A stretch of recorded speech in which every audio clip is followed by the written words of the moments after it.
موضوع الدرس في مذمة السخرية والاغتياب والطعن، سورة الحجرات، تفسیر ابن کثیر۔ الحمد لله رب العالمين والصلاة والسلام على أشرف الأنبياء وسيد المرسلين سيدنا محمد وعلى آله وأصحابه أجمعين۔ اللهم صل على سيدنا محمد وعلى آل سيدنا محمد كما صليت على إبراهيم وعلى آل إبراهيم في العالمين إنك حميد مجيد۔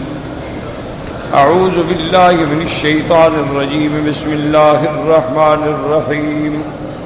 يا أيها الذين آمنوا لا يسخر قوم من قوم عسى أن يكونوا خيرا منهم ولا نساء من نساء عسى أن يكن خيرا منهن ولا تلمزوا أنفسكم ولا تنابزوا بالألقاب بئس الاسم الفسوق بعد الإيمان ومن لم يتب فأولئك هم الظالمون۔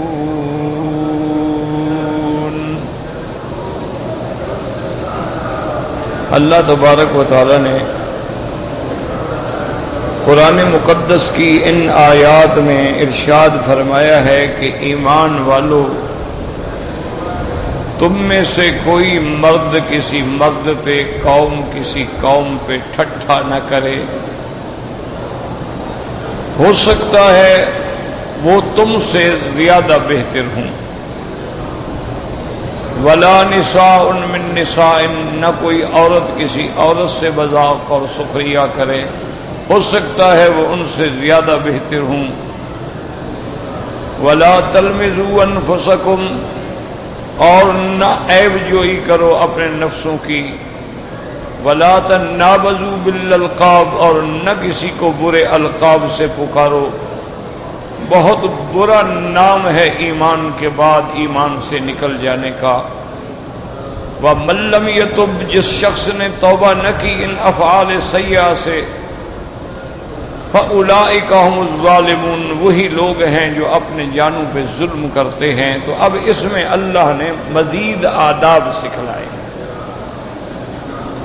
جیسا کہ پہلے پڑھ چکے ہیں آپ اس صورت میں۔ پہلے تو ادب تھا کہ سرکار دو جہاں کے ساتھ امت کا کیا ادب ہے، پھر اس کے بعد آداب معاشرت آئے کہ آپس میں کس قسم کا تعلق ہو، اور اگر کبھی اختلاف ہو جائے تو ہمارا کام کیا ہونا چاہیے۔ اس میں اللہ نے ہمیں ہدایت فرمائی کہ اگر دو جماعتیں مسلمانوں کی، ایمان والوں کی آپس میں لڑ پڑیں، ان میں جھگڑا ہو جائے، تو آپ جو ہے اصل اصول تو یہ ہے نا کہ ان کی صلح کرائیں، لیکن ایک باغی ہے وہ نہیں مانتا تو پھر سارے مل کے اس کے ساتھ لڑائی کریں، اور جب اس کی شوکت ٹوٹ جائے وہ مان لے کہ بھئی میں اب اللہ رسول کے حکم پہ چلوں گا، تو آپ بھی جنگ بند کر دیں، لڑائی بند کر دیں، اب عدل کے ساتھ فیصلہ کریں، جو دونوں کے نقصان ہو گئے وہ ایک دوسرے کو ادا کریں۔ اس میں بھی حکم ہے کہ جنگ کی وجہ سے یا لڑائی کی وجہ سے یہ نہ ہو کہ انصاف نہ کرو، ہر حال میں انصاف، اقسطو، انصاف کرو، اللہ انصاف کرنے والوں کو پسند فرماتا۔ اور اسی طرح پھر آپ نے حدیث مبارک بھی پڑھ لی اور سن لی کہ قیامت والے دن جو لوگ انصاف کرتے ہیں، کیا معنی، حاکم ہے، قاضی ہے، مجسٹریٹ ہے، جج ہے، سردار ہے، وڈیرا ہے، سرپنچ ہے، انصاف کرتے ہیں، اللہ تبارک و تعالیٰ کے عرش کے دائیں جانب بھی ہوں گے اور نور کے ممبروں پہ بیٹھے ہوں گے۔ تو یہ ان کو اللہ تبارک و تعالیٰ اس عدل اور انصاف کے ذریعے سے ان کا مقام جو ہے اتنا اونچا کر دے۔ اسی لیے علماء یہ بھی فرماتے ہیں کہ تمام نظام جو ہے نا یہ ہے ہی عدل پہ قائم. عدل نہ ہو تو پھر نظام قائم نہیں رہ سکتا.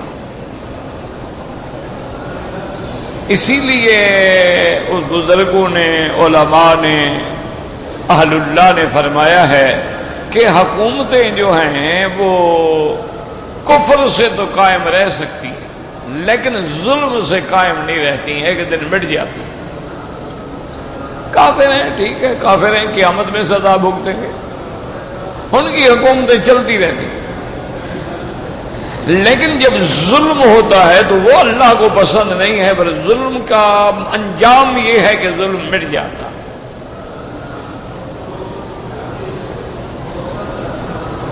اسی طرح اسلام نے ہمیں قرآن پاک میں کئی مقام پہ حکم دیا ہے کہ اعدلوا هو اقرب للتقوى، اذا حکمتم بین الناس فاحکموا بالعدل. جب بھی انصاف کرو تو انصاف کرو، فیصلہ کرو عدل سے کرو. اور عدل کا تقاضا یہ ہے کہ اگر ایک طرف تمہارے عزیز ہے، باپ ہے، بھائی ہے، رشتہ دار ہے، دوسری طرف مخالف ہے لیکن حق اس کا ہے، عدل کرو.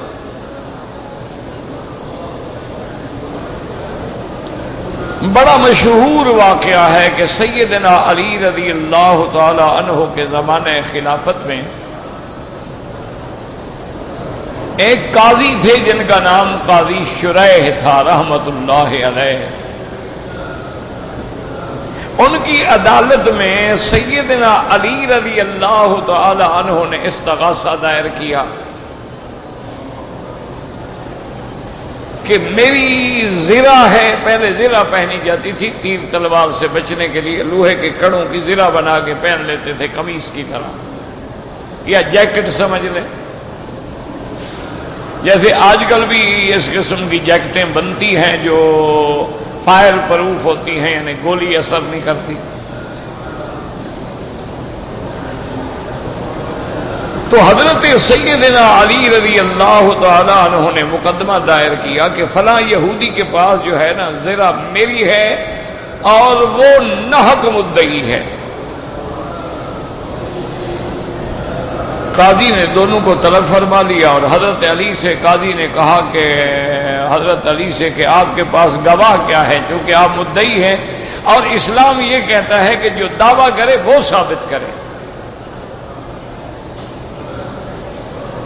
اسلام کا قانون یہ ہے کہ البینۃ علی المدعی والیمین علی من انکر، کہ مدعی جو ہے وہ گواہ دے، اگر اس کے پاس گواہ نہیں ہے تو پھر مدعا علیہ کی قسم قبول کرے.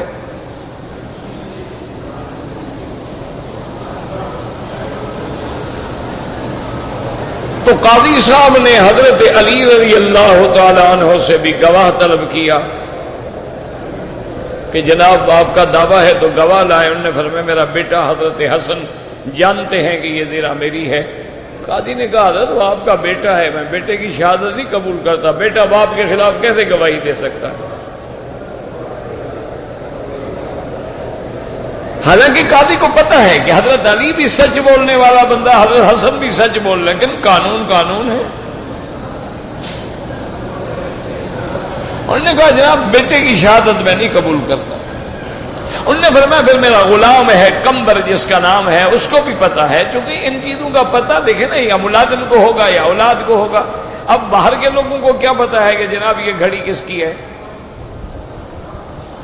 چوری کی ہے، مولوی صاحب کی اپنی ہے، تو گھر والے جانتے ہوں گے یا ساتھی جانتے ہوں گے. انہوں نے فرمایا حضرت وہ بھی تو آپ کا غلام ہے نا، تو غلام کی گواہی میں نہیں قبول کر سکتا.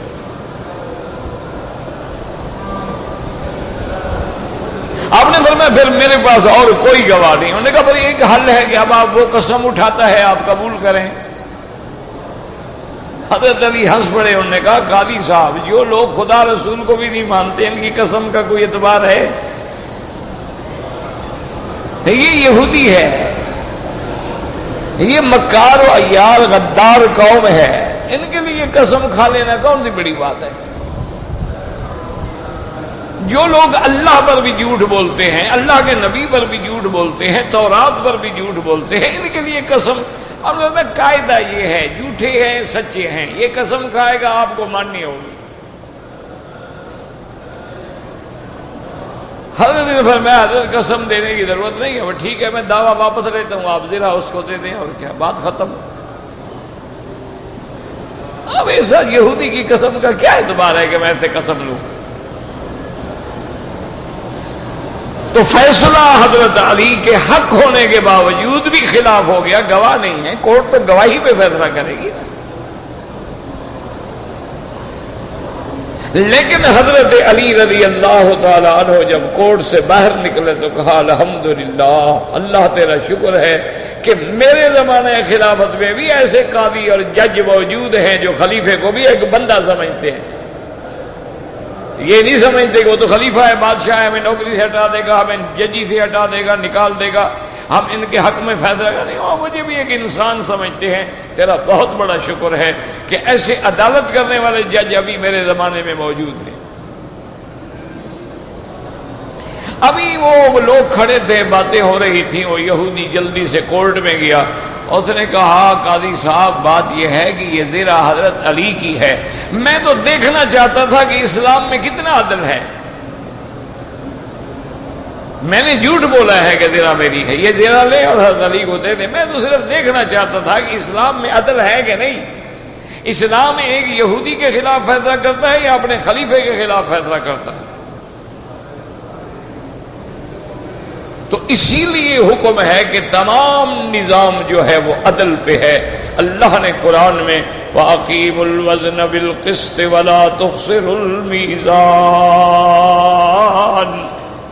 اللہ تبارک و تعالی نے قرآن میں فرمایا ہے کہ جب بھی انصاف کرو، وزن کرو، عدل کرو، انصاف کرو، یہ نہ ہو کہ دینے کے وقت میں کم دے دو اور لینے کے وقت میں زیادہ لے لو، خبردار انصاف کرو۔ وَيْلٌ لِّلْمُطَفِّفِينَ الَّذِينَ إِذَا اكْتَالُوا عَلَى النَّاسِ يَسْتَوْفُونَ وَإِذَا كَالُوهُمْ أَوْ وَزَنُوهُمْ يُخْسِرُونَ۔ اللہ نے فرمایا ہلاکت ہے ان لوگوں کے لیے جو تول کے اندر اوپر نیچے کرتے ہیں، جب لینا ہو تو پورا پورا لے لیتے ہیں اور جب دینا ہو تو نقصان سے دیتے ہیں، کبھی وزن میں، کبھی ترازو میں، کبھی چیزوں میں فرق کر دیتے ہیں، اگر میٹر ہے تو میٹر میں گڑبڑ کر دیتے ہیں، کبھی تیز کر دیتے ہیں، کبھی آہستہ کر دیتے ہیں۔ اللہ نے فرمایا ان کے لیے ہلاکت ہے اور جہنم کی وہ وادی ہے جو ویل کے نام سے مشہور ہے۔ ویل للمطففین۔ اور اسی طرح اللہ تبارک و تعالی نے قرآن پاک میں ارشاد فرمایا ہے وَالسَّمَاءَ رَفَعَهَا وَوَضَعَ الْمِيزَانَ أَلَّا تَطْغَوْا فِي الْمِيزَانِ۔ اللہ نے آسمانوں کو بلند فرمایا، اللہ نے آسمانوں سے میزان اتارا اور فرمایا خبردار میزان میں کبھی زیادتی نہ کرنا، کبھی کمی نہ کرنا۔ یہ آسمان بھی ایک میزان پہ قائم ہے، زمینیں بھی ایک میزان پہ قائم ہے، اور پوری دنیا کا نظام جو ہے وہ ایک میزان پہ قائم ہے۔ اگر اس میں 1 سینٹی میٹر کا بھی فرق آ جائے تو پورا نظام عالم درہم برہم ہو جائے گا۔ اللہ نے آسمان بنا دیا ہے، آسمان پہ سورج، ستارے، چاند سجا دیا ہے، اور پھر سب کے چلنے کی منزلیں بنا دی ہے۔ فرمایا وَالْقَمَرَ قَدَّرْنَاهُ مَنَازِلَ حَتَّى عَادَ كَالْعُرْجُونِ الْقَدِيمِ۔ ہم نے چاند کی منزلیں بنائی ہیں، طلوع ہوتا ہے تو ہلال ہوتا ہے، پھر قمر بنتا ہے، پھر بدر بنتا ہے، پھر گھٹتے گھٹتے ایسے ہو جاتا ہے جیسے کسی ٹہنی، پتلی سی ٹہنی بن جاتی ہے۔ لَلشَّمْسُ يَنبَغِي لَهَا أَن تُدْرِكَ الْقَمَرَ وَلَا اللَّيْلُ سَابِقُ النَّهَارِ وَكُلٌّ فِي فَلَكٍ يَسْبَحُونَ۔ اللہ نے فرمایا ہم نے جو نظام بنایا ہے یہ ہو نہیں سکتا کہ سورج چاند سے سبقت کر جائے یا چاند سورج سے سبقت کر جائے۔ سورج چاند جو ہے وہ سورج کے نور سے مستفید ہو رہا ہے، ایک نظام پہ ہم نے ان کو چلایا ہے۔ اسی طرح ستارے ہیں، اسی طرح کواکب ہیں، اسی طرح لیل و نہار ہیں، اسی طرح دن ہے، اسی طرح صبح و شام ہے۔ اللہ نے فرمایا سارا ایک نظام ہے اور یہ وقت معلوم تک چلتا رہے گا، اور جب وہ وقت آ جائے گا تو پھر ہر چیز کو ہم فنا کر دیں گے۔ کل من علیہا فان وَيَبْقَى وَجْهُ رَبِّكَ ذُو الْجَلَالِ وَالْإِكْرَامِ۔ اللہ تبارک و تعالیٰ نے ارشاد فرمایا، اس لیے حدیث مبارک میں آتا ہے ایک یہودی لڑکی تھی، اس سے چوری ہو گئی، اور یہودیوں نے مشورہ کیا کہ یہ مقدمہ جو ہے ہم حضور سرکار دو جہاں صلی اللہ علیہ وسلم کے پاس لے جاتے ہیں، تو حضور پاک جو ہے چونکہ یہ تو مسئلہ ایک یہودیہ کا ہے، ایک یہودی لڑکی کا ہے، تو لازماً حضور ہمارے حق میں رعایت کریں گے، فیصلہ کریں گے تاکہ ہمارے دل نرم ہوں اور ہم اسلام میں چلے جائیں۔ تو ہم یہ فیصلہ حضور سے کرا لیتے ہیں۔ حضور کی خدمت میں فیصلہ آ گیا۔ اب سرکار دو جہاں نے تحقیق شروع فرما دی کہ بھئی واقعہ کیا ہے، چوری کیا ہوا، کس نے کیا، حقیقت کیا ہے۔ اب یہودی بھی گھبرا گئے، انہوں نے کہا جب تحقیق فرما رہے ہیں آپ تو پھر تو آپ سزا دیں گے، رعایت تو نہ ہوئی نا۔ اگر رعایت کرنی ہو تو پھر تفتیش یا انکوائری یا تحقیق کی کیا ضرورت ہے۔ اب تو تحقیق فرما رہے ہیں، تو انہوں نے بڑی مشکل سے تلاش کر کے حضرت اسامہ، یہ حضرت اسامہ جو ہیں یہ حضرت زید کے بیٹے ہیں، اور حضرت زید جو ہے زید بن حارثہ، یہ وہ مقام کا آدمی ہے جس کو حضور نے اپنا بیٹا بنایا تھا، اور یہ گویا حضور کے بیٹے کا بیٹا ہے، اور یہ بھی حب رسول اللہ، حضور کا محبوب تھا۔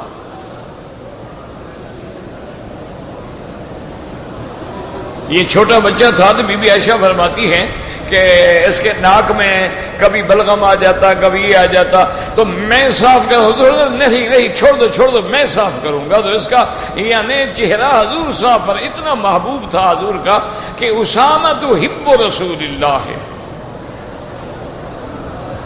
یہی وجہ تھی کہ ایک دفعہ مال غنیمت میں جب اللہ نے مسلمانوں کو مال غنیمت دیا تو حضرت عمر رضی اللہ تعالیٰ عنہ نے اپنے بیٹے حضرت عبداللہ ابن عمر کو تو 3000 درہم دیا، اور اسامہ کو حضرت عمر نے 3500 درہم دیا۔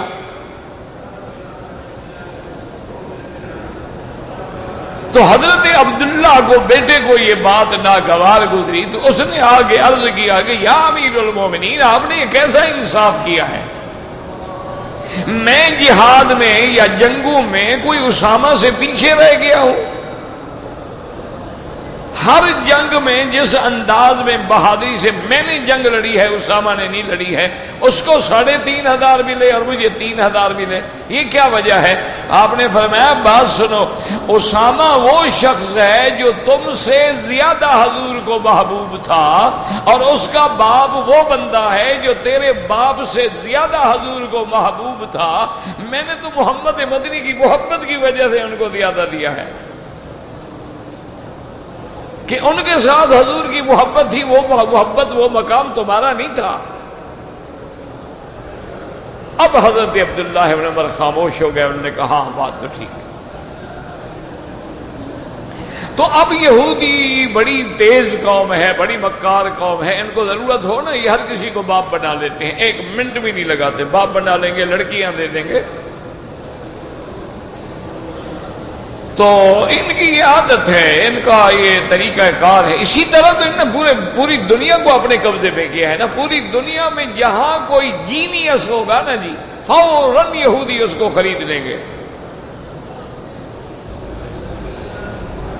کوئی جینیس ہو، چاہے وہ ریاضیات میں ہو، جغرافیہ میں ہو، تاریخ میں ہو، حدیث میں ہو، تفسیر میں ہو، علم میں ہو، خطابت میں ہو، کمپیوٹر میں ہو، سافٹ ویئر میں ہو، ہارڈ ویئر میں ہو، کسی چیز میں ہو، ان کو پتہ لگ جائے گی یہ بندہ جو ہے نا بڑا ذہین ہے، بڑا جینیس ہے، بڑا اعلیٰ دماغ رکھنے والا ہے، اس کو وہ کروڑوں روپے خرچ کر کے خرید لیں گے کہ اس کے دماغ سے کل وہ فائدہ اٹھائے۔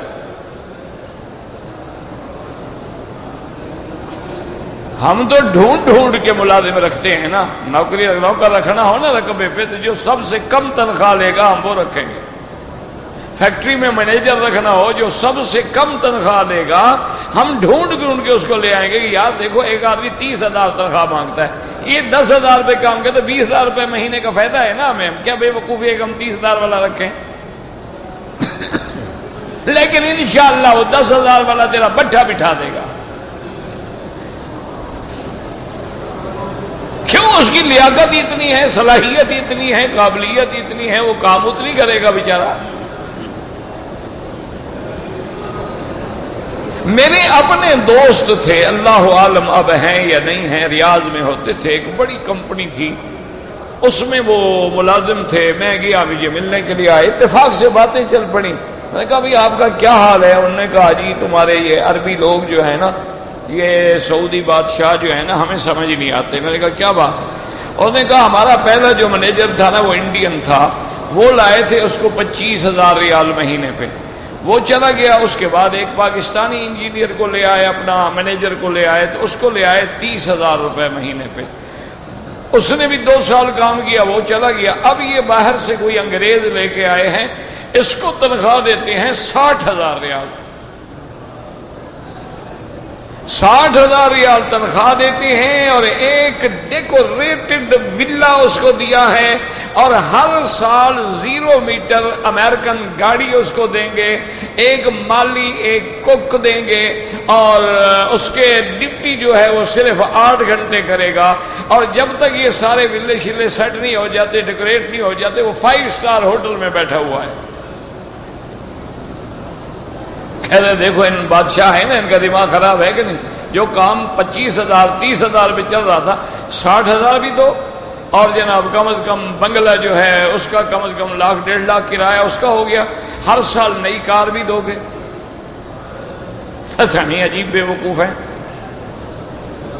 میں نے کہا ٹھیک ہے، مجھے کیا تھا، میرا کیا کمپنی سے لینا یا دینا۔ میں نے اتفاق سے پوچھ لیا، وہ بیچارہ بھرا بیٹھا تھا، اس نے اپنی حکایت سنا دی۔ سال کے بعد عمرے پہ آیا، مجھے ملا، میں نے کہا ہاں بھائی کیا حال ہے تمہارے نئے مینیجر کا؟ اس نے کہا مکی صاحب اس نے تو کمال کر دیا، ہماری کمپنی جو ہے وہ سالانہ 4 ملین کا پتہ نہیں 40 ملین کے گھاٹے پہ جا رہی تھی، اب وہ 100 ملین کے نفع میں جا رہی ہے۔ تو میں نے کہا وہ پاگل ہیں یا تم پاگل ہو جو سعودیوں پہ اعتراض کرتے تھے؟ وہ تنخواہ زیادہ والا بندہ لے آئے تو اس نے کام سیٹ کر دیا نا۔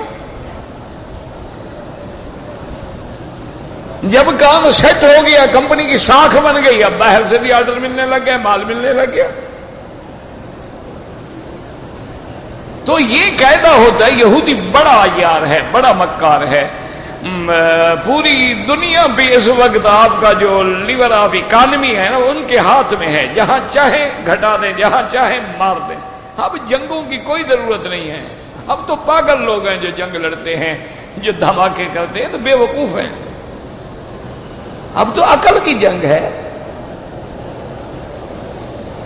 یہ تو پاگلوں کا کام ہے کہ لڑو اور مارو اور خون ریزی اور فساد اور ایک دوسرے کے بچوں کو یتیم کر دو، عورتوں کو بیوہ، یہ تو بے وقوفی والی بات ہے۔ اب تو عقل کی بات ہے، اب تو عقل ہے۔ اب آپ یہ دیکھیں کہ بدبخت یہودیوں نے جس ملک کو برباد کرنا ہو، اس کی اکانومی کو 2 بروکر بھیج دیں گے، وہ آپ کے ملک میں آ کے جتنا بینکوں میں ڈالر پڑا ہے خرید لیں گے۔ 10 کروڑ ڈالر پڑا ہے، 2 ارب ڈالر پڑا ہے، 4 ارب ڈالر پڑا ہے، 60 روپے کے حساب سے خرید لیں گے۔ اب آپ کے بینک خالی ہو گئے، ان میں ڈالر ہے نہیں، اب انہوں نے پیمنٹیں تو دینی ہے نا باہر کے ملکوں کو، اور وہ ڈالر میں دیں، اب وہی 60 والا 80 میں بیچ دیں گے۔ تو جس ملک کو وہ چاہے، 1 منٹ میں اس کی اکانومی زمین پہ دھڑام سے گر جائے گی، اور جس کو چاہے اونچا کر دے۔ چاہے تو سونا اتنا مہنگا ہو جائے کہ آپ ہاتھ نہ لگا سکیں، اور چاہے تو یکدم گر جائے گا۔ کیوں؟ ان نے جب خریدنا ہو سستا ہو جائے گا، جب بیچنا ہو مہنگا ہو جائے گا۔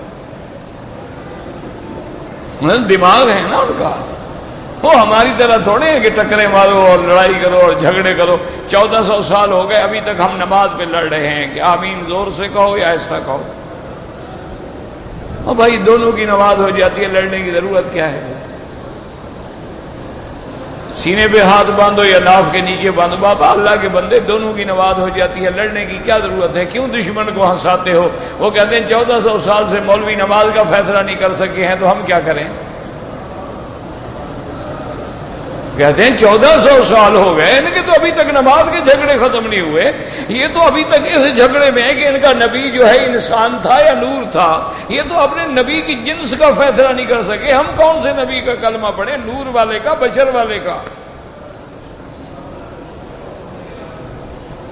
کیوں ساری دنیا کو ہنسا رہے ہو؟ کیوں دنیا کو موقع دیتے ہو کہ تمہارے خلاف وہ تماشے بنائیں؟ اللہ کا نظام ہے، عین اللہ کا قرآن ہے۔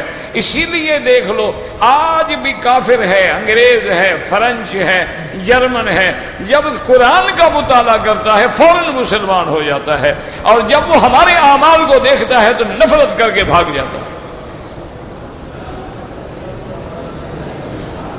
کہتے ہیں اچھے مسلمان ہیں، ان کا مذہب کہتا ہے شراب حرام ہے، ہم تو سوڈا ملا کے پیتے ہیں یا نیٹ بوتلیں پی جاتے ہیں۔ ان کا اسلام کہتا ہے زنا حرام ہے، ان کے ہر بڑے آدمی کے گھر میں 20 عورتیں ہیں، ان کے پیروں کے گھر میں بھی عورتیں ہیں، ان کے بڑے بڑے جو مولوی بنے ہوئے ہیں ان کے گھر بھی ماشاءاللہ ذرا شرعی طور پہ ہو جائیں گی، 4 نکاح کر لی، اگلے سال ایک چھوڑ دی، پھر ایک اور کر لی، پھر اس کو چھوڑ دیا، پھر ایک اور کر دیا، ماڈل ہر سال بدلتا رہا، بیوی کا بھی، گاڑی کا بھی۔ حلال بھی ہے، دیکھو جی ہم کوئی گناہ کر رہے ہیں، ہم تو جناب نکاح کر رہے ہیں، ہاں جی ماشاءاللہ، ہاں جی آپ تو بالکل نکاح فرما رہے ہیں، اللہ تو جانتے ہیں نا تمہاری نیت کو۔ کل میں اخبار میں پڑھ رہا تھا 70 سال کی عمر ہے، 10 سال کی لڑکی سے شادی کی، 10 سال کی لڑکی، اور اس غریب نے جو بیان کیا نا کہ کس طرح میں چیختی تھی اور کس طرح میرے ساتھ وہ ظلم کرتا تھا، اور جب دل بھر گیا پھینک کے چلا بھی گیا۔ انا للہ و انا، ہم مسلمان ہیں، بس دعا کرو اللہ ہمارے حال۔ تو اب جناب یہودیوں نے حضرت اسامہ کو مجبور کیا، کہا یار اسلام بڑا اچھا ہے، اسلام میں بڑی نرم دلی ہے، اسلام میں بڑی معاف کر دینے کے بڑے شاندار صلے ہیں، آپ حضور سے ہماری اس لڑکی کا فیصلہ کروا دو، بڑی مہربانی ہوگی، ہم بھی شاید اسلام میں آ جائیں، داخل ہو جائیں۔ اس کو تیار کیا، حضرت اسامہ بھی ان کی باتوں میں آ گئے، حضور کی خدمت میں آ گئے، آ کے عرض کیا کہ یا رسول اللہ، ایک یہودی لڑکی ہے، اس کا قصہ ہے، ہماری قوم نہیں، مسلمان نہیں، ہمارے مذہب کی نہیں، دفع کریں، اس کو چھوڑ دیں۔ حضور کی آنکھیں سرخ ہو گئی، آپ نے فرمایا اسامہ تشفع فی حد من حدود اللہ، آپ نے فرمایا اسامہ تمہیں یہ جرت کیسے ہوئی کہ اللہ کے حدود کو توڑنے میں سفارشی بن کے میرے پاس آ گئے ہو؟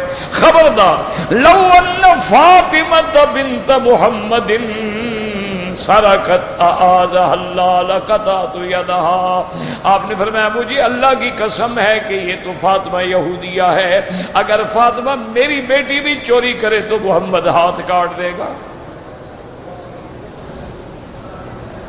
یہ ہے عدل، پھر ہی نظام چلتا ہے۔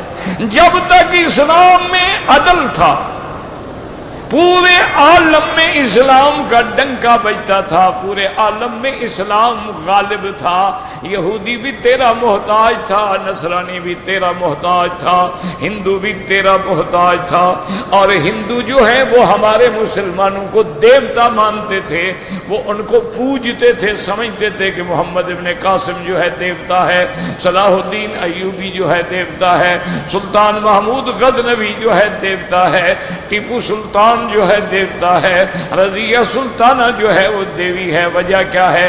انہوں نے کبھی ہندو کو ہندو سمجھ کے ظلم نہیں کیا، کبھی سکھ کو سکھ سمجھ کے ظلم نہیں کیا، انہوں نے کہا یہ رعایا ہے، یہ ہمارے شہری ہیں، ان کے جان مال آبرو عزت کے ہم محافظ ہیں، جیسے مسلمانوں کی آبرو عزت کے ہم محافظ ہیں۔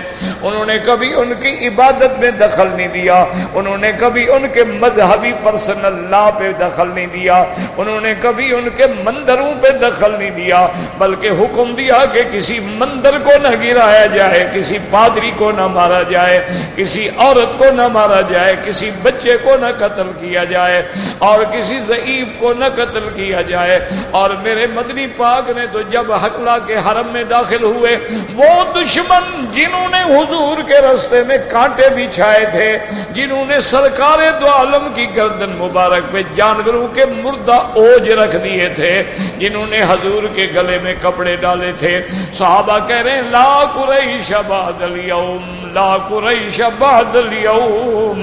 صحابہ کہہ رہے ہیں کہ یا اللہ آج تو نے ہمیں موقع دیا ہے بدلہ لینے کا، آج ہم محمد پاک کے دشمنوں سے نمٹیں گے اور قریش کا ایک بچہ بھی نہیں چھوڑیں گے، سب کو قتل کر دیں گے۔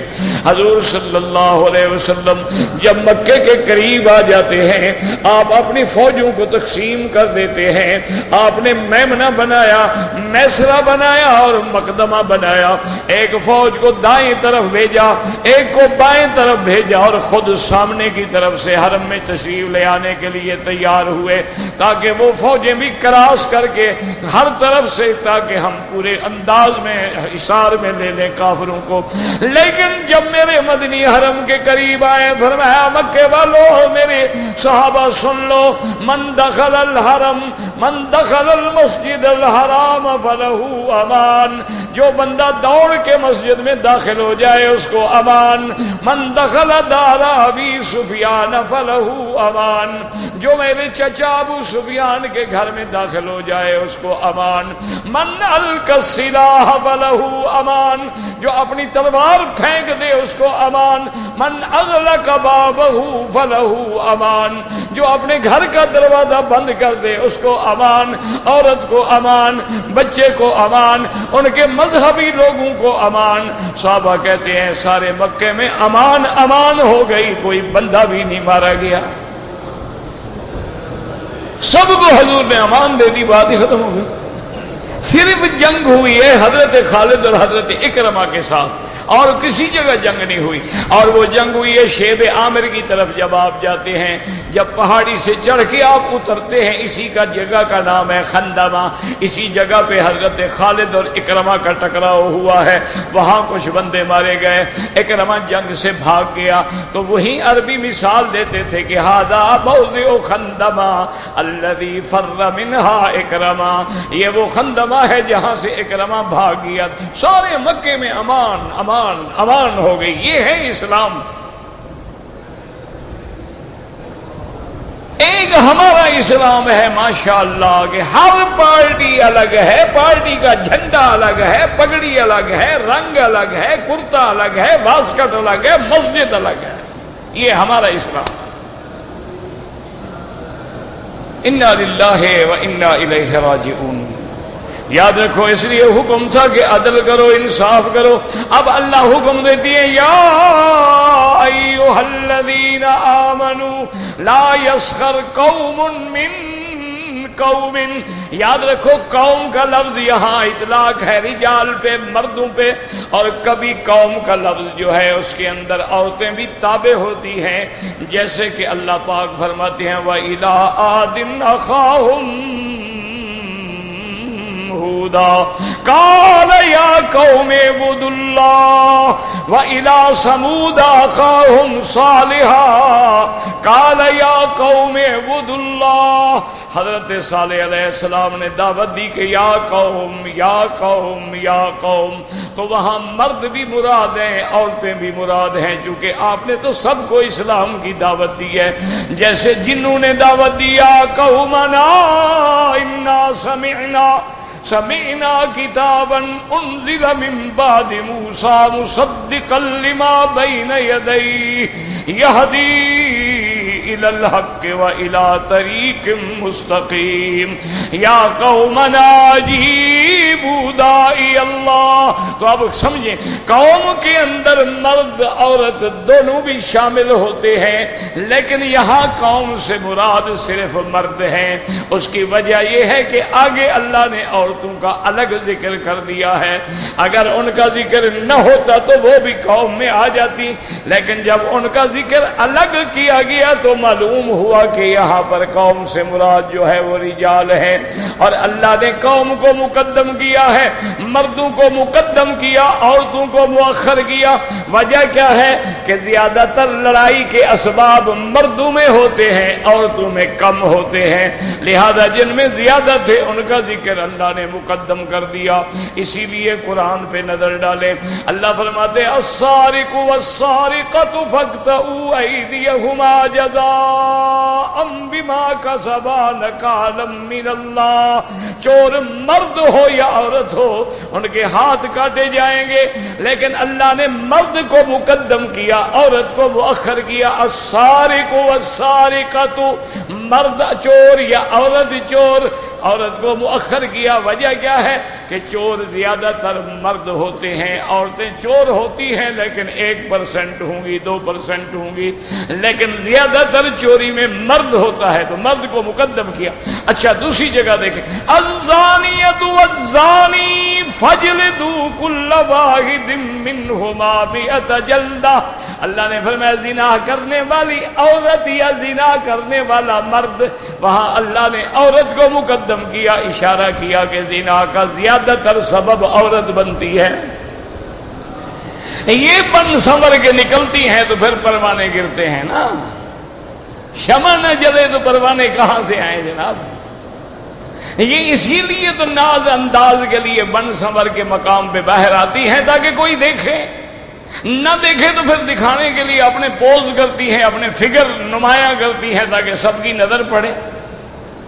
اس لیے اللہ نے زانیہ عورت کا ذکر پہلے کیا ہے اور زانی مرد کا بعد میں کیا ہے۔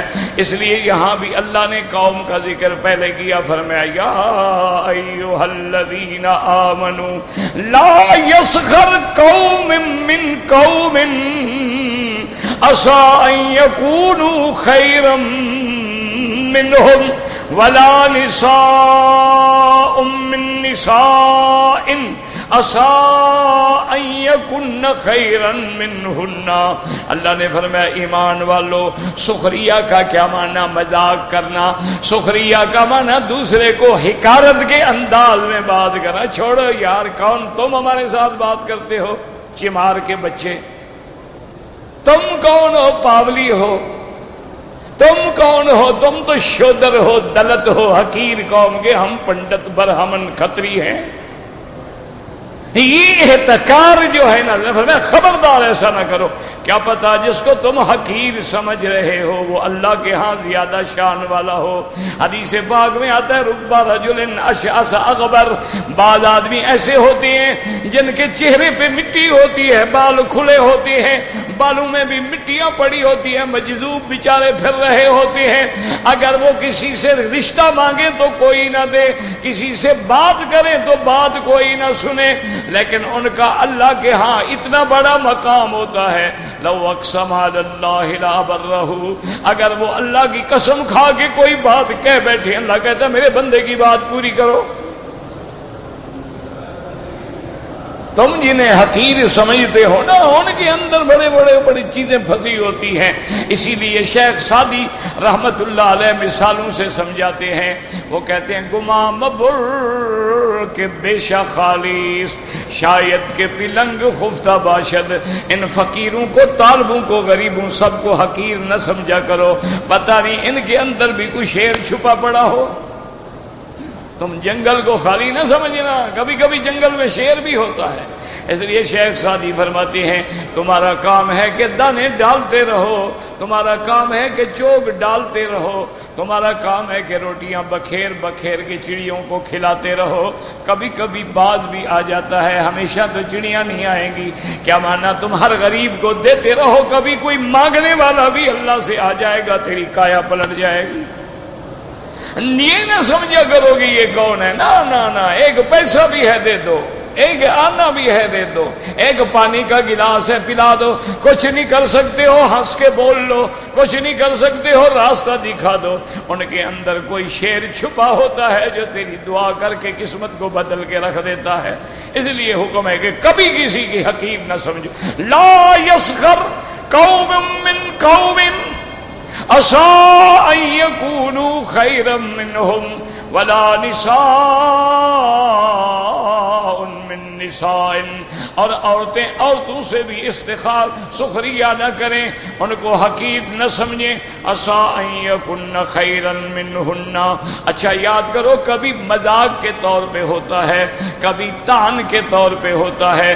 ایک دن میرے مدنی رحمت دو عالم صلی اللہ علیہ وسلم تشریف لائے، دیکھا تو بی بی صفیہ رو رہی ہیں. آپ کی بیوی ہے بی بی صفیہ، زوجہ مصطفیٰ ہے، امہات المؤمنین ہے. آپ نے فرمایا لماذا تبکی، کیوں رو رہی ہے؟ اس نے کہا یا رسول اللہ بی بی عائشہ اور بی بی زینب جو ہے نا ہر وقت مجھے تانا دیتی ہیں کہ تم یہودیہ ہو اور تمہارا قد اتنا چھوٹا سا ہے اور تم یہودی گھرانے کی ہو. دیکھو میں ابو بکر کی بیٹی ہوں، یہ عمر کی بیٹی ہے، تم ایک یہودی کی بیٹی ہو. یا رسول اللہ اس میں میرا کیا قصور ہے کہ میں یہودی کے گھر میں پیدا ہو گئی؟ اب تو میں مسلمان ہوں نا. حضور صلی اللہ علیہ وسلم نے فرمایا صفیہ تمہیں بھی تو جواب دینا نہیں آتا نا. بی بی صفیہ نے کہا حضور میں کیا جواب دوں؟ ہم نے فرمایا عجیب عورت تو تم، اگر دوبارہ تم سے وہ اس قسم کی طنز کریں نا ان کو کہہ دینا کہ میں دیکھو یاد رکھو میں 2 نبیوں کی بیٹی ہوں، حضرت موسیٰ بھی میرے دادا خاندان سے ہیں اور حضرت ہارون بھی میرے دادا خاندان سے ہیں، تو میرے آبا میں 2 نبی ہیں اور تیسرا نبی میرا شوہر ہے. تم تو ابو بکر کی بیٹی ہو، کسی نبی کی بیٹی تو نہیں ہو.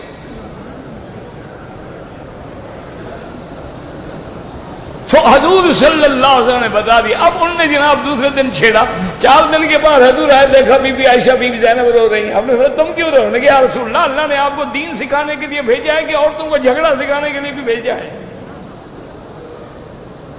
تو آپ نے فرمایا یہ دین نہیں ہے کہ تم اس کی حقارت کرو، توہین کرو. کیوں؟ وہ ایک سردار کی بیٹی ہے اور اس کا باپ بھی سردار تھا، شوہر بھی سردار تھا، یہودی تھا تو تھا، کیا ہو گیا؟ اور پھر یہود جو ہیں بنو اسرائیل سے ہیں. تو موسیٰ علیہ السلام کون تھے؟ ہارون علیہ السلام کون تھے؟ تو کسی پہ اعتراض نہ کرو، کسی کو حقیر نہ سمجھا کرو.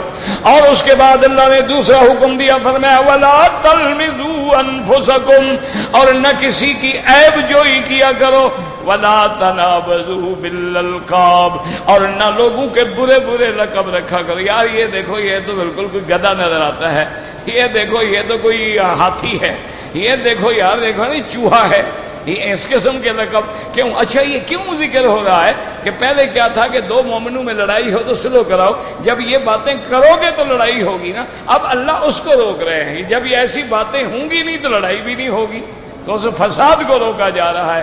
اور اگر تم ایسی باتیں کرو گے اور تو پھر یہ ہے کہ بئس الاسم الفسوق بعد الایمان، ایمان لانے کے بعد جو بندہ حدود کو توڑ کے فاسق بنے کتنے برا نام ہے. وَمَن لَّمْ يَتُبْ فَأُولَٰئِكَ هُمُ الظَّالِمُونَ، اور جس نے ان قسم کے الزام سے استحقار سے توبہ نہ کی وہ لوگ ہیں جو اپنے جانوں پہ ظلم کرنے والے ہیں.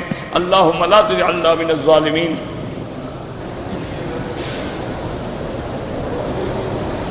کہتے جی کہ کسی کی کوئی چیز اگر گم ہو جائے تو بعض عامل ہوتے ہیں وہ پتہ کر دیتے ہیں، ان کے پاس جانا چاہیے کہ نہیں جانا چاہیے؟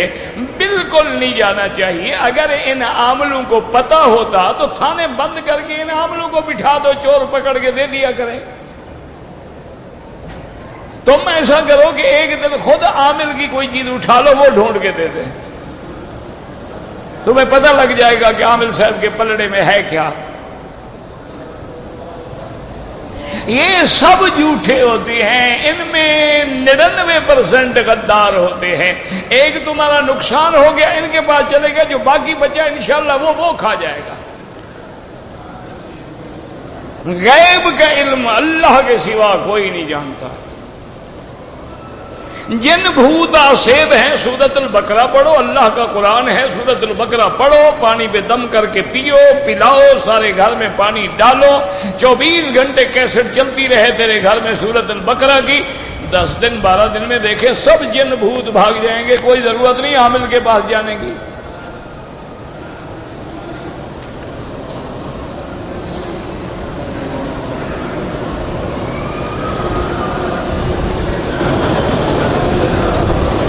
اگر ایک عورت آئی ہے عمرہ کر لیا، حیض آ گیا، عمرہ کر لیا، حیض آ گیا، کوئی بات نہیں، مدینہ جائے، بیٹھی رہے باہر، کوئی ضرور اندر تو نہیں جا سکتی نا جب تک پاک نہ ہو، وہاں سے چلی گئے، کوئی مسئلہ نہیں۔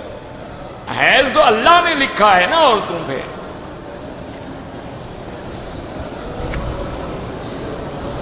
نماز جنازہ کی دعا نہ آتی ہو یاد کرو، جب تک نہیں آتی، جو آتی اللہم اغفر اللہم اغفر اللہم ارحم، وہ پڑھتے رہو۔ طواف کے بعد سر نہیں مڈایا جاتا، عمرے میں اور حج میں سر مڈایا جاتا ہے۔ اگر ایک عورت ہے، اس کی مدت حیض 8 دن ہے، وہ 8 دن پورے ہو گئے لیکن ابھی تک اس نے غسل نہیں کیا، تو کیا میاں بیوی کا ملنا جائز ہے؟ بالکل حرام۔ قرآن نے پابندی لگائی ہے کہ یسألونک عن الحیض قل هو اذن فاعتزلوا النساء فی المحیض فلا تقربوهن حتی یطہرن، جب تک کہ وہ پاک نہ ہو جائے۔ اور پاک ہونے کا بھی یہ حکم ہے کہ عورت باقاعدہ کپاس اندر رکھے، تسلی کرے کہ اس کو کوئی نشان تو نہیں لگتا، اس کے بعد غسل کرے۔ رکن یمانی جو ہے وہ بھی مقبول دعا کا مقام ہے کہ آدمی ہاتھ لگا کے استلام کرے، اللہم انی اسألک العفو والعافیہ۔ اگر کسی آدمی نے عمرے میں طواف کیا ہے لیکن پہلے چکر میں کندھا ننگا نہیں کیا، کوئی حرج نہیں۔ مدینہ منورہ اگر جانا چاہتے ہو تو بیوی کو ساتھ بھی نہیں جا سکتے ہو، یہ یہاں رہنے دو، جب حیض سے پاک ہو جائے عمرہ کر لے، پھر لے جاؤ، لیکن یہ دیکھ لو کس کے پاس رکھنا ہے اس کو۔ مسجد نبوی میں نماز کے بارے میں 2 روایتیں ہیں، ایک ہے کہ ایک نماز کا ثواب 1000 کے برابر، ایک روایت ہے کہ ایک نماز کا ثواب 50,000 کے برابر ہے، لیکن صحیح روایت جو ہے وہ 1000 والی ہے۔ تم نے 1000 والی بات، اصل بات یہ ہے کہ وہ مسجد رسول اللہ ہے جہاں خود محمد نے نمازیں پڑھی ہیں، بس اس کے بعد پھر اس مقام کا کوئی مقابلہ ہے؟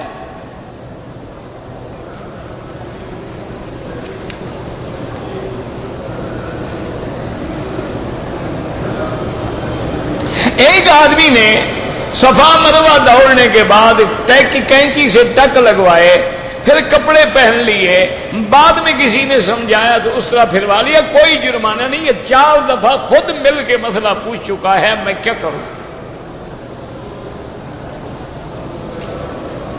اگر ایک آدمی نے سجدے میں تھا، اگلے بندے کے پاؤں لگے، ذرا یوں اٹھا کے رکھ دیا، کچھ نہیں ہوتا، ٹھیک ہے نماز۔ اگر صفوں کے درمیان میں فاصلہ زیادہ ہو، نماز ہو جاتی ہے لیکن خلاف سنت ہے۔ نمازی کے آگے نہ گزرے، مجبوراً گزرنا پڑے تو سجدے کی جگہ سے دور گزرے۔ طواف کے دوران میں قرآن و حدیث کی دعاؤں کے بعد اپنی زبان میں دعائیں مانگیں، وہ بھی جائز ہے۔ رمل کے 3 چکروں کے بعد کندھے کو ڈھانپ لینا چاہیے۔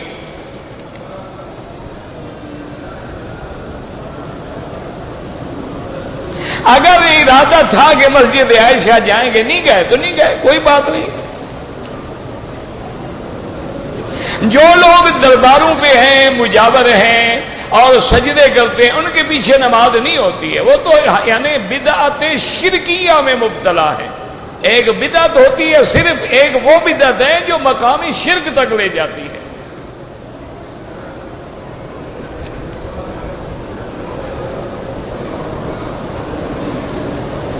گاڑی کا ایکسیڈنٹ ہو گیا، اللہ پاک رحمت فرمائے، اللہ پاک ان جو فوت ہو گئے ان کے اللہ درجات بلند کرے، پسماندگان کو اللہ صبر جمیل عطا فرمائے، حوصلہ عطا فرمائے۔ قدرت کے فیصلے ہیں میرا بھائی، ایک فوت ہو گیا، ایک عیادت کے لیے جا رہے تھے، وہ راستے میں ایکسیڈنٹ ہو گیا۔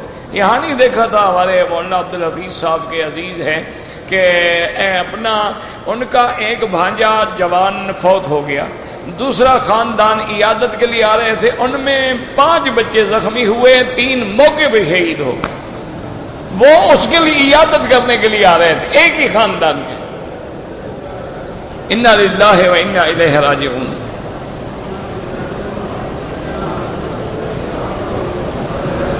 کہ تبلیغی نصاب میں لکھا ہے کہ میں ہوں تو ہے، تم نے پتہ نہیں کہاں سے پڑھا ہے میں ہوں تو ہے، یہ کہیں نہیں ہے، یہ صرف تیری شرارت ہے، لے آؤ دکھاؤ مجھے۔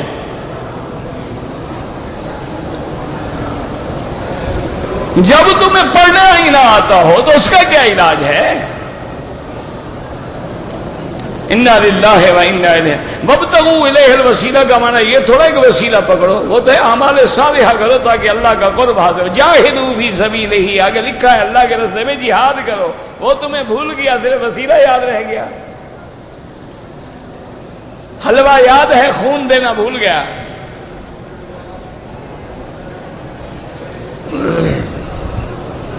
اگر ایک آدمی نے غلطی سے سلے ہوئے کپڑے تو پہن لیے لیکن بعد میں حلق کرا دیا تو کوئی جرمانہ نہیں، لیکن غلطی ہے، نہیں کرانا چاہیے۔ اور یہ بھی یاد رکھو اگر سلے ہوئے کپڑے پہن لیے تھے پھر اتار کے احرام باندھ کے حلق کرانا چاہیے۔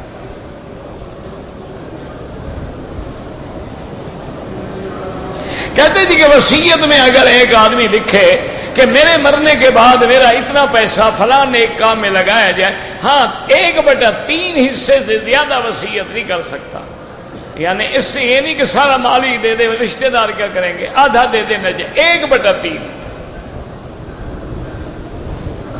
مکان ہم نے کرائے پہ دیا ہے، زکوٰۃ کرائے پہ ہوگی، مکان کی قیمت پہ نہیں ہوگی۔ جو کرایہ آتا ہے اس کو سال میں جمع کرو، کتنا بنتا ہے؟ قیمت پہ زکوٰۃ نہیں ہوتی، کرائے پہ زکوٰۃ ہوتی ہے۔ آقا کی قبروں کو مسجد نہ بناؤ، مانا سجدہ نہ کرو، ٹھیک ہے، بالکل ہم بھی کہتے ہیں اللہ کے نبی نے لعنت بھیجی ہے سجدہ کرنے والوں کو۔ آپ نے فرمایا کہ لعن اللہ الیہود والنصارى، اللہ یہود و نصارہ پہ لعنت کرے جنہوں نے انبیاء کی قبروں کو سجدہ گاہ بنا لیا۔ دعا کریں جی اللہ کرے ہمیں ایسا لیڈر ملے جو اسلام کا جھنڈا اٹھا لے۔ تم مسلمان بن جاؤ تو لیڈر تم سے نکلے گا نا، باہر سے تو نہیں آئے گا۔ تم مسلمان بن جاؤ، لیڈر خود بخود مسلمان پیدا ہوں گے، ورنہ جیسے تم ہو انشاءاللہ وہ بھی تمہارے تم سے 10 نمبر آگے ہوں گے، فکر نہ کرو۔ تمہیں موقع ملتا ہے تم دودھ میں پانی ملاتے ہو، ہمیں موقع ملتا ہے سارا خزانہ ہی پی جاتے ہیں، تو بات تو ایک ہی ہے، چوری تو ہم سب کر رہے ہیں، کوئی چھوٹا چور، کوئی بڑا چور، کوئی لنگوٹی چور، کوئی بھیڑ کا چور، کوئی گائے کا چور۔ نماز جنازہ میں 1 سلام پھیریں، 2 پھیرو جائز ہے، 1 پھیرو جائز ہے، کون سا کفر اسلام کا مسئلہ ہے کہ تمہیں اڑک گیا ہے دماغ میں؟ جب جنازہ ہوتا ہے عورتیں بھی پڑھتی، عورتیں مر جائیں تو ہم جنازہ پڑھیں، ہم مر جائیں تو وہ نہ پڑھیں، کیوں؟ دماغ خراب ہو گیا ان کا؟ بالکل پڑھیں۔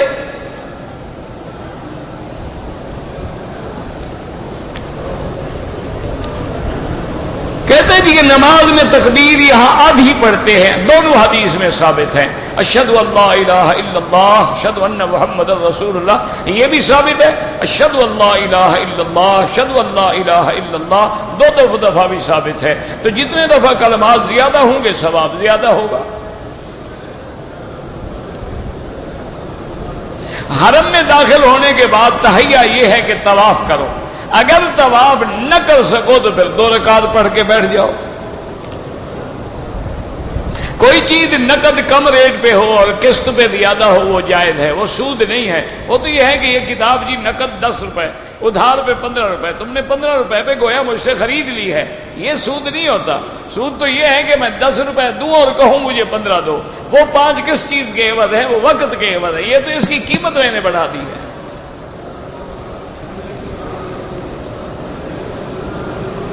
اگر ہم مدینہ منورہ سے واپس مکے آئیں لازم احرام باندھ کے آؤ، مدینہ منورہ تو میقات ہے، اور پھر تمہاری خوش نصیبی ہے کہ تم وہاں سے احرام باندھو گے جہاں سے محمد رسول اللہ نے باندھا ہے صلی اللہ علیہ وسلم۔ حضور نے تمہارے ملک سے تو کبھی عمرہ نہیں کیا نا، لیکن مدینہ پاک سے تو حضور نے عمرہ فرمایا ہے۔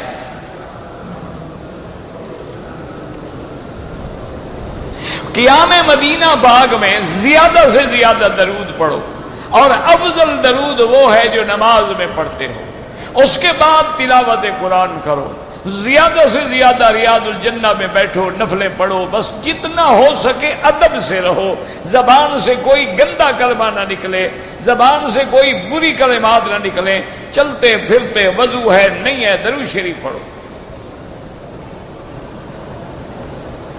ایک آدمی نے پہلے صفا مروہ کیا پھر طواف کیا، بالکل عمرہ نہیں ہوا، وہ طواف کر کے صفا مروہ کرے گا، ورنہ عمرہ نہیں ہوا، دم بھی پڑ گئی۔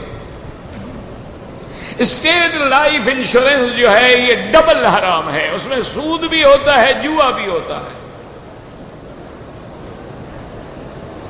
عمرے والے کے لیے طواف الوداع واجب نہیں ہے، لیکن افضل یہ ہے کہ کرے، کہ کیونکہ حدیث میں مطلق لفظ بھی آتے ہیں کہ ان یکون آخر العہد بالبیت الطواف، کہ تمہارا آخری کام یہ ہو کہ طواف کرو، اور ویسے بھی کرنا چاہیے، کیا پتہ ہم زندہ ہوں گے نہیں ہوں گے، پھر آنا نصیب ہوگا نہیں ہوگا۔ مسجد عائشہ سے عمرہ کرنا احناف و شوافع کے نزدیک جائز ہے۔ بھائی سٹاک ایکسچینج کا میں نے پوچھا تھا نا، مجھے پتہ نہیں ہے نا، اس کی تفصیل پہلے مجھے سمجھاؤ کہ سٹاک ایکسچینج میں کاروبار کا طریقہ کار کیا ہے۔ جب تک آدمی کے سامنے ڈیٹیل نہ ہو کیسے کہہ سکتا ہے کہ حلال ہے یا حرام ہے؟ اللہم صلی علی سیدنا محمد وعلی آل سیدنا محمد۔